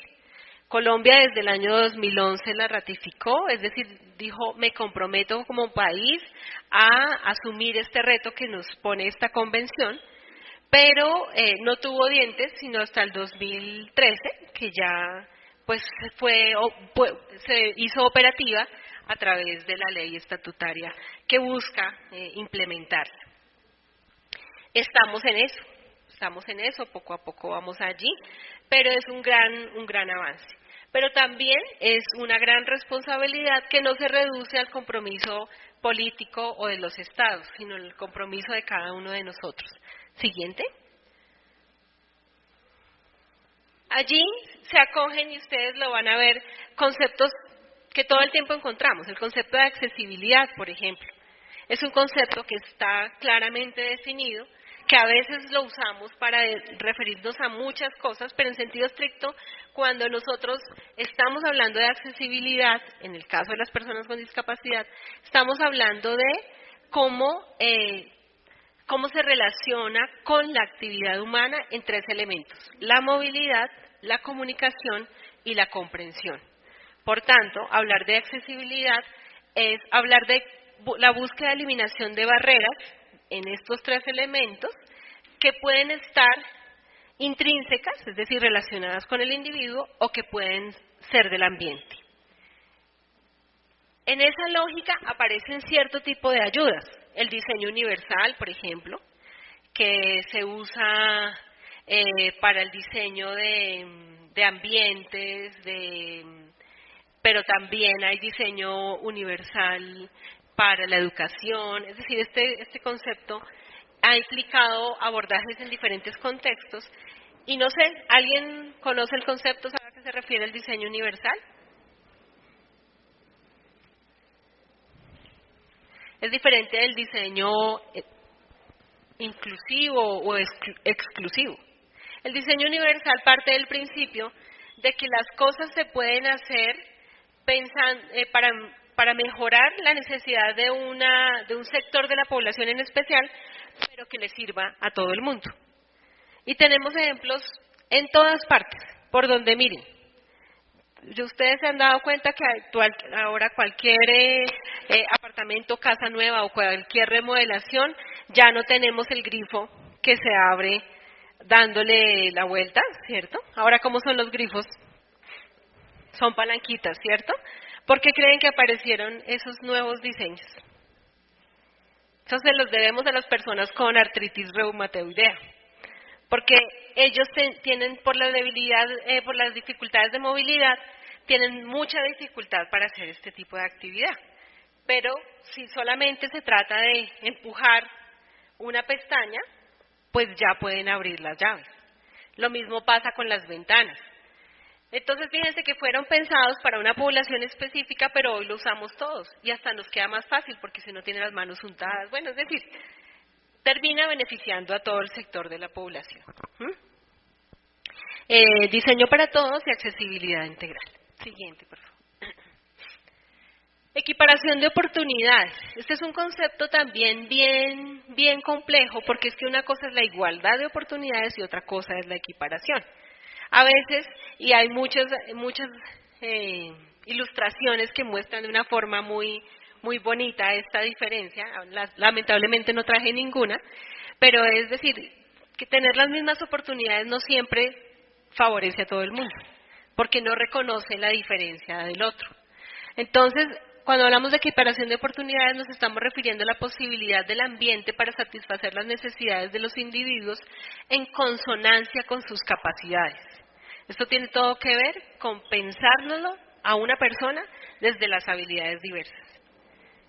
Allí aparecen conceptos que se han manejado en diferentes escenarios, por ejemplo, en el escenario educativo, la flexibilidad curricular, y otros elementos que están pensados, por ejemplo, para pensar que no es que algunos no puedan aprender, es que algunos aprenden de forma diferente, a través de otras estrategias. Supone entonces la adecuación tanto del entorno físico como de estructura, funcionamiento y demandas ambientales para garantizar el desempeño funcional de todos los individuos en la sociedad.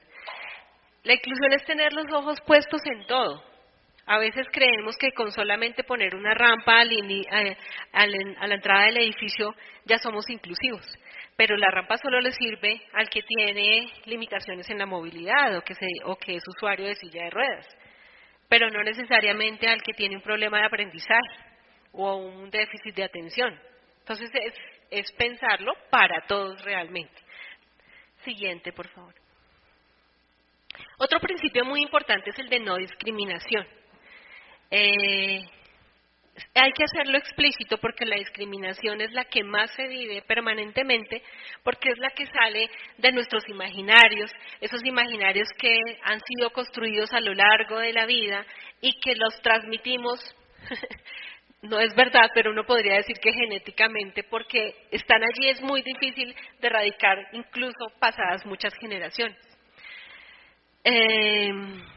La no discriminación significa que una persona con discapacidad debe recibir igual trato que una persona sin discapacidad. Lograr la igualdad de condiciones implica acciones afirmativas y discriminación positiva. Ahí es el tema que yo les decía del dilema de la diferencia. Porque si bien es cierto que algunos dicen es que señalar la diferencia discrimina, también es cierto que en materia de política y sobre todo legal, la diferencia es la que muchas veces, marcar esa diferencia es la que hace que esas personas tengan el acceso a los bienes y a los servicios que están exigiendo, porque así funcionan nuestras leyes, ¿sí? Nuestras leyes todavía son poblacionales, entonces si yo no me asigno el rótulo, pues no voy a acceder al servicio. Siguiente, por favor. Otro concepto importante es el respeto a la dignidad, y el respeto a la dignidad implica respetar la autonomía de cada individuo en materia de hasta donde sea posible cada ser que sea libre de tomar sus propias decisiones, que sea independiente. Hay muchas discusiones en materia ética, bioética y jurídica en general de qué hacer con la libertad de las personas con discapacidad, porque de hecho hay muchas sentencias de la Corte asociadas a ese tema. El tema de quién debe decidir si una persona con discapacidad cognitiva puede o no tener hijos, ¿sí? Y por qué si la madre o el padre decide que no lo tenga. De lado y lado hay argumentos. Es decir, no es un asunto de blanco y negro, pero siempre está de trasfondo quién debe decidir y por qué es otro el que debe decidir. Las personas con enfermedad mental tienen el tema de la interdicción, que es tan compleja, es decir, que no se asuma que esa persona es capaz de tomar decisiones por sí misma y que es otro el que debe tomarlas. Allí entran muchas discusiones que son muy relevantes y que no pueden tomarse genéricas para todo el mundo, sino casuísticas. Por eso hay tantas tutelas y casos específicos en Colombia sobre ese tema. También allí hay discusiones desde lo ético asociado a, bueno, es correcto aprovechar los desarrollos tecnológicos para interrumpir un embarazo porque existe la posibilidad de que esa persona nazca con alguna discapacidad, por ejemplo. Otro tipo de preguntas, es decir, esto da para tantas discusiones. Siguiente. Bueno, esto ya se los mencioné, que es el dilema de la diferencia, pero entendiendo que uno diferencia, que hay dos formas de diferenciar. Cuando uno diferencia para segregar y para individualizar, y cuando uno diferencia solamente para atender necesidades individuales y hacer ajustes a los contextos. Siguiente. Y finalmente voy a referirme al desarrollo humano, que es el que tiene que ver sobre todo con el énfasis en capacidades, que es el que tiene este diplomado. Siguiente. Entonces, siguiente, esto se repitió. El enfoque de capacidad, el desarrollo humano implica el abordaje del enfoque de capacidades. Este enfoque asume que las personas con discapacidad deben ser vistas en perspectiva de desarrollo, es decir, en búsqueda de lograr potenciar sus habilidades, sus capacidades, lo cual implica trabajar para identificar fortalezas de necesidades de cada persona y trabajar por el desarrollo de sus capacidades. Cuando nosotros estamos centrados en la mirada de capacidades, yo no me concentro ya exclusivamente en mirar qué es lo que no puede hacer para corregirlo o hacer un tratamiento para normalizar a la persona, sino pienso qué necesita de mí como profesional para que esa persona pueda tener un proyecto de vida. Un proyecto de vida en el que pueda ser autónomo y pueda ganar grados de independencia hasta donde sea posible. Por supuesto, pensando en la productividad, porque nosotros vivimos en un mundo donde la productividad tiene todo que ver con la supervivencia, y pues por supuesto que favorezca su autoestima. Siguiente. Entonces, un concepto muy importante allí también es el de calidad de vida. Por muchos años, y conozco que no solamente en Colombia, sino en el mundo, a propósito de que tenemos aquí miembros de la comunidad sorda, hay una resistencia fuerte por el quehacer del fonoaudiólogo. Yo soy fonoaudióloga, precisamente por eso, porque hace muchos años la intervención de fonoaudiología precisamente era para coartar la expresión comunicativa y obligar o insertar una lengua externa y no para favorecer una calidad de vida. Entonces, en ese caso, pues por supuesto que no se está favoreciendo la población, se está imponiendo un ideal de cómo debe normalizarse la población. Hoy en día, los profesionales de la rehabilitación estamos centrados y buscamos pensar en que lo que hay que trabajar con las personas con discapacidad es ser profesionales que aportan con su servicio al desarrollo de la calidad de vida de las personas. La meta entonces es centrarse en la calidad de vida de los individuos. Hay una definición traigo una definición de lo que es calidad de vida, es asociada como un concepto holístico, multidimensional, centrado en la persona, que abarca diversas dimensiones del ser, el hacer y el llegar a ser, y determinan estilos de vida, logros personales y por ende el bienestar de los sujetos. O sea, cuando decimos centrado en el sujeto no es porque hacemos una abstracción del resto de elementos sociales, sino porque es centrado en sus necesidades, sus intereses y sus capacidades. Siguiente. ¿Qué retos nos trae esa mirada para la atención de las personas con discapacidad? Siguiente. Primero, un cambio en la concepción de lo que es la persona con discapacidad. Segundo, una transformación de los modelos de rehabilitación. Y tercero, pues por supuesto, una adecuación de la infraestructura que tenemos para la atención de estas personas. Modelo, digamos, esto claramente lo reconozco y lo conozco de experiencia que Fundir viene trabajando hace bastantes años con esta perspectiva. Siguiente, por favor. Siguiente. En términos del cambio del modelo, pues tener presente que la persona con discapacidad o con habilidades diversas es una persona que está en un mundo que puede hacerse discapacitante o capacitante. Esta gráfica tal vez ustedes la han visto, seguramente, en varios documentos. Yo les cuento que esta gráfica pertenece a Brandy Pop, dos integrantes del Instituto de Medicina de Estados Unidos, que la construyeron en 1997 como en un documento preliminar que fue el soporte con el que se construyó la Clasificación Internacional del Funcionamiento de la Discapacidad y la Salud, o CIF, que todos conocemos.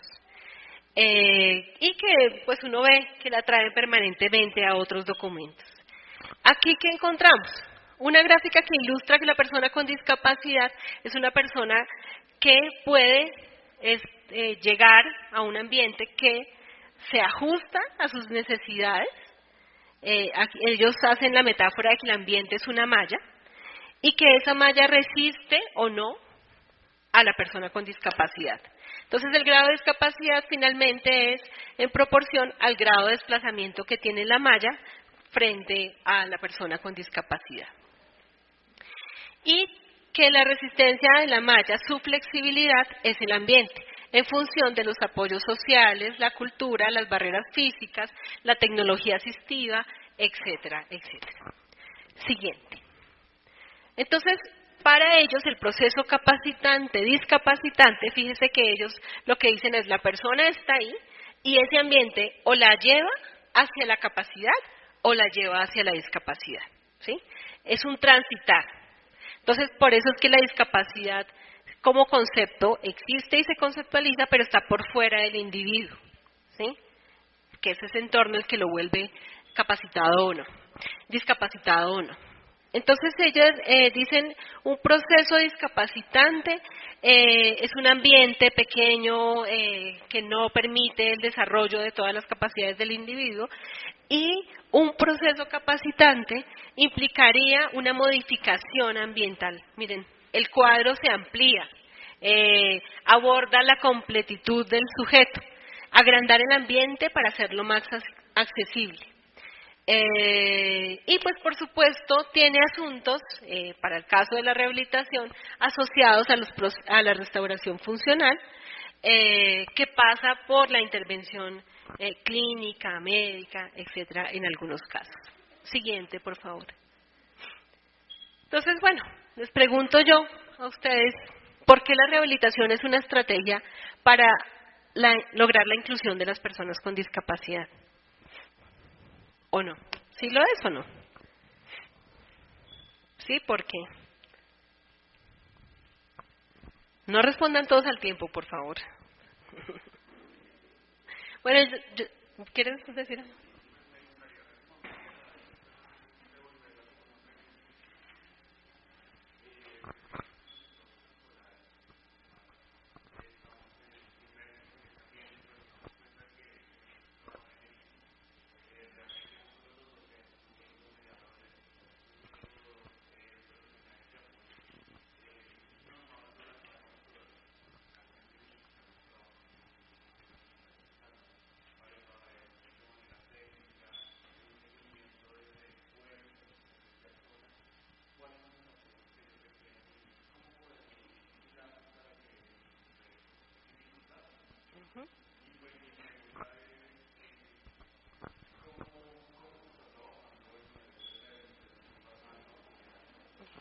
Bueno, gracias por la intervención y ya ahorita te respondo la pregunta. Evidentemente lo que tú mencionas es muy cierto, es decir, y por eso para mí la respuesta es sí. Sí, porque la rehabilitación hace parte no solamente de los servicios, sino de los derechos que tienen las personas con discapacidad, porque hay un componente corporal, un componente de salud que requiere ser atendido y que va a generar bienestar en el individuo y va a favorecer su calidad de vida. Siguiente, por favor. Entonces, en ese sentido, si nosotros nos remitimos a la Convención de Derechos de Personas con Discapacidad, la Convención en su artículo 26 dice: los Estados parte adoptarán medidas efectivas y pertinentes, incluso mediante el apoyo de personas que se hallen en las mismas circunstancias, para que las personas con discapacidad puedan lograr y mantener la máxima independencia, capacidad física, mental, social y vocacional, y la inclusión y participación plena en todos los aspectos de la vida. Y ese es el objetivo de la rehabilitación. Siguiente, por favor. Entonces, ¿qué es la rehabilitación? Y cómo apoya esos procesos. Siguiente, por favor. La rehabilitación, entonces, según el Informe Mundial de Discapacidad del 2011, es el conjunto de medidas que ayudan a las personas que tienen o probablemente tendrán una discapacidad a conseguir y mantener el funcionamiento óptimo e interacción con su ambiente. Hay muchas alternativas. Una de ellas, como bien lo mencionas, es la rehabilitación en comunidad. Esa es una estrategia que se trajo y se incorporó en Colombia ya hace bastantes años, que estaba pensada precisamente. Lo que está claro es que la rehabilitación no se reduce a lo que hace el profesional de la rehabilitación en un consultorio, ¿sí? No es lo que un terapeuta ocupacional, un fisioterapeuta, un fonoaudiólogo, un médico pueda hacer, sino implica adecuaciones técnicas, desarrollos tecnológicos, desarrollos de la medicina e involucrar a las familias y al ambiente. Muchos de los éxitos de la rehabilitación están asociados a altos costos tecnológicos, a dispositivos tecnológicos, que no necesariamente se tienen. Es más, muchos del fracaso de las intervenciones es porque no hay los recursos disponibles. Entonces, la rehabilitación basada en comunidad es una estrategia que se pensó para poblaciones vulnerables, pensada específicamente para Latinoamérica, para favorecer los ambientes de participación y de inclusión de las personas con discapacidad a través de la propia comunidad y con los recursos cercanos con que se disponía. Entonces era una estrategia muy centrada en la educación a la comunidad, en el cambio de hábitos, en el empoderamiento de la familia y demás, para favorecer entornos vulnerables económicamente. Hoy en día yo no sé, pues ya no es una política de Estado, ¿no? Pero no sé qué tanto se está implementando, ahí sí no sabría decirte. Siguiente, por favor. Entonces, ¿qué se espera de la rehabilitación? ¿Qué es lo que debe hacer la rehabilitación? Debe contribuir a que una persona logre y mantenga el funcionamiento óptimo en interacción con su ambiente utilizando prevención de la pérdida de la función, reducción del ritmo de pérdida de función, mejoramiento, restauración de la función, compensación de la función o pérdida y mantenimiento de la función actual. La palabra es función. Y ahí también retomo lo que mencionaba la persona que habló ahorita. Ahí está el trabajo interdisciplinar, porque cada profesional tiene un papel en este propósito de inclusión y evidentemente el docente o quien acompaña en educación, pues espera o idealmente no solamente espera contribuir, sino que haya ese apoyo integral desde rehabilitación para que las personas con discapacidad que llegan a educación tengan de base mejoras en estos aspectos funcionales que van a terminar derivando en un mejor desempeño educativo. Eso es claro que es muy importante. Siguiente, por favor.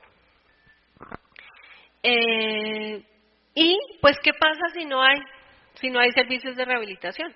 Si no se satisfacen, pues puede retrasar el tiempo en que una persona debe estar o no en un ambiente clínico, limitar sus actividades, restringir su participación, implica un deterioro de la salud, aumenta la dependencia en la asistencia de terceros y la disminución de la calidad de vida.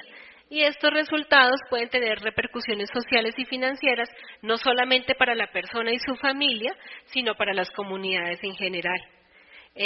Un tema bien sensible es el tema del cuidador de personas con discapacidad, porque muchas madres, esposas, hermanas, familiares ven afectado también su proyecto de vida y su propia calidad de vida y su salud porque son el único soporte real de apoyo que tienen muchas personas con discapacidad, y ese es un síntoma de una inoperancia en este tipo de servicios que deben existir. Siguiente, por favor. Eso es todo. Muchísimas gracias. Quiero hacer un comercial.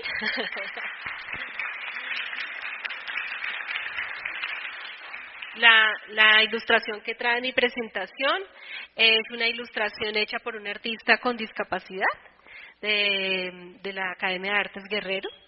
Y lo que él es una persona con autismo, lo que él representa aquí pues es la universidad, la Escuela Colombiana de Rehabilitación, pero una de las profesiones que tiene la universidad, que es la fonoaudiología.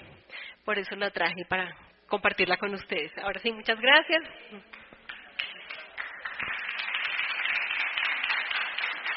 ¿Hay preguntas? ¿Sí? ¿Las puedo responder?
Bueno, me encanta tu pregunta porque tal vez yo quiero precisar dos cosas.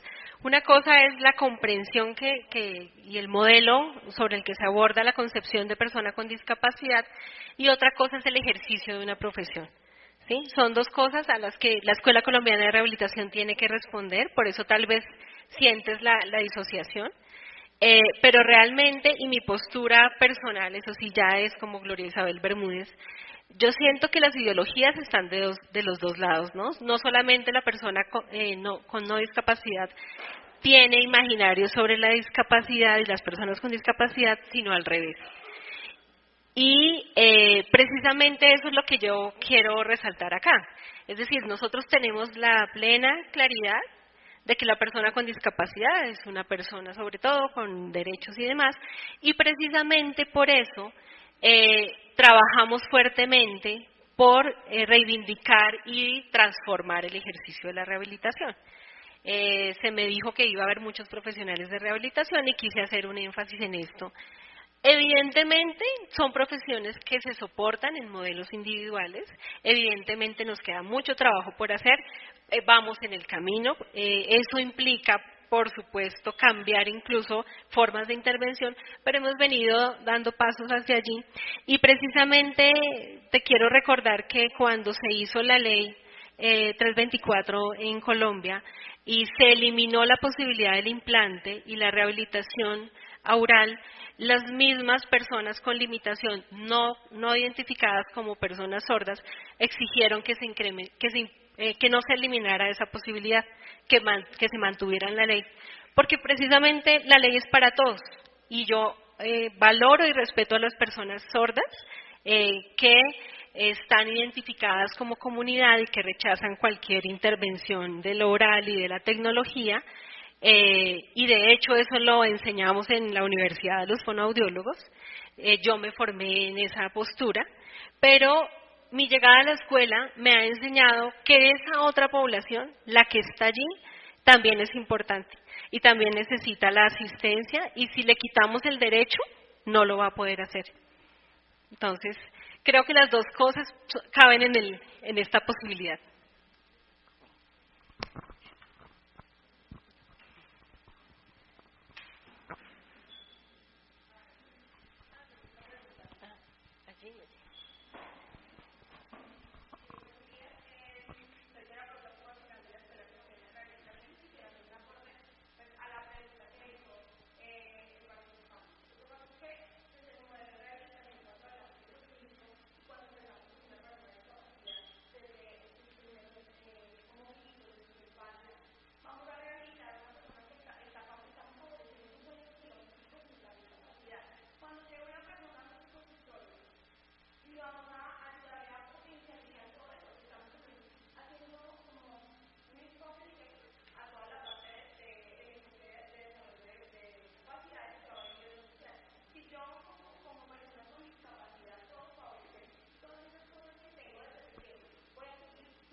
¿Había otra pregunta por acá?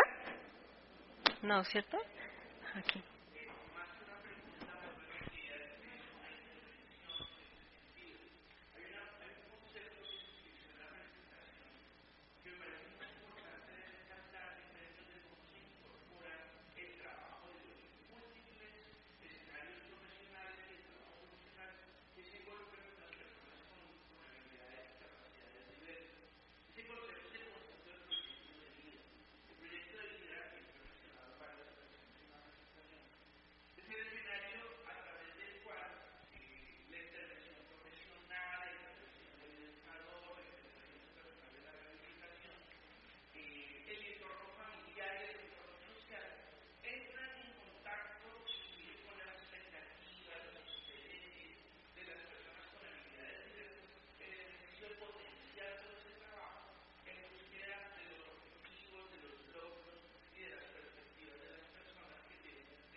Bueno, muchísimas gracias a todos.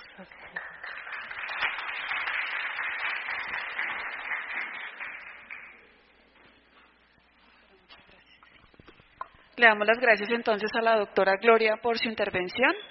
Les han ido pasando unas listas, ¿verdad? Unas encuestas de satisfacción. Esas deben ser evaluadas por cada uno de los ponentes. Se la entregan por favor a Cristian.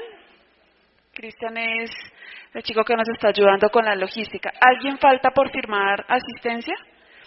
Entonces, por favor, para que vayan pasando la lista, en este momento vamos a tomar el refrigerio. La mesa está ubicada acá en la parte de arriba.